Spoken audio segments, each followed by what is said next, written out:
Penyebab sebuah power supply switching overvolt. Jadi ini elko sekunder dari sebuah power supply ya.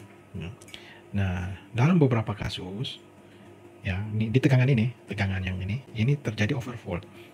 Jadi misalnya aslinya 25 volt, dia naik sampai 30 sampai 40 volt. Nah, ini akan menyebabkan kerusakan-kerusakan pada komponen lain. Kita akan membahas ciri-ciri atau komponen penyebab sebuah power supply overvolt. Dan itu bisa juga terjadi pada power supply yang seperti ini.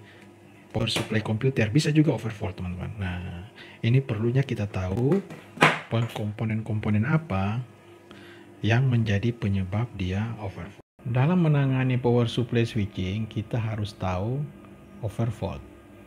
Kita akan membahas komponen penyebab tegangan sekunder power supply switching mengalami overvolt.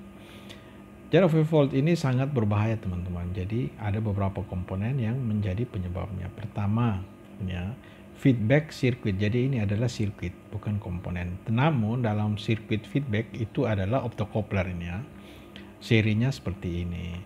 Nah, kemudian teman-teman bisa membaca deskripsi ini biar kontennya bisa cepat berkembang dan cepat ya kita menjelaskan. Nah, ini ada IC PWM controller, yaitu dia ini ya, komponen controllernya ini teman-teman, perlu dicek dia. Jadi kita harus memahami semuanya teman-teman ya, bukan sekedar kita mengganti saja. Kemudian ada namanya snubber, ini sirkuit snubber. Teman-teman bisa menyimak konten kami tentang sirkuit snubber. Jadi di dalamnya ada dioda ini ya, dia short. Nah, ini terjadi lonjakan teman-teman jika dioda ini rusak ya. Nah, kemudian dalam snubber itu ada resistor dan kapasitor, ini dia rusak. Nah, ini teman-teman yang harus diketahui, ini MOSFET langsung hancur teman-teman ya. MOSFET hancur tuh saat dihidupkan, begitu power ditekan langsung hancur. Dan yang berikutnya teman-teman, yang ketiga itu MOSFET.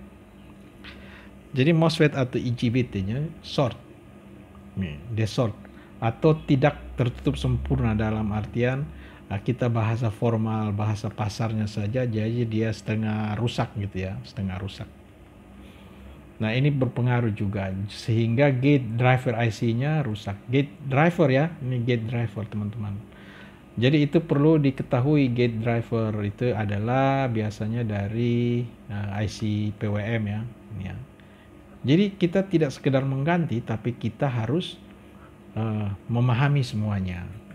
Sehingga teman-teman setelah Anda mengetahui semuanya, akan mudah Anda mereparasi. Yang keempat, komponen output bermasalah. Ini ya. Jadi di sekunder maksudnya ini ya, di sekundernya bermasalah. Misalnya kapasitor outputnya kering. Nah, ini harus dicek semua teman-teman. Kemudian diodanya ini dioda Schottky. Ini dioda Schottky ini biasanya dari trafo gini ya. Trafo sekunder ini dioda di sini. Nah, pada sirkuit power supply switching yang dipakai dioda Schottky namanya. Ini perlu dicek juga. Yang kelima, ini gangguan pada rangkaian startup. Ini di IC PWM teman-teman. Makanya ada konten-konten kami menjelaskan ini ya. Perlu diperiksa lagi teman-teman. Jadi ada juga IC startup. Ada jenis-jenis sirkuit yang menggunakan IC startup ini.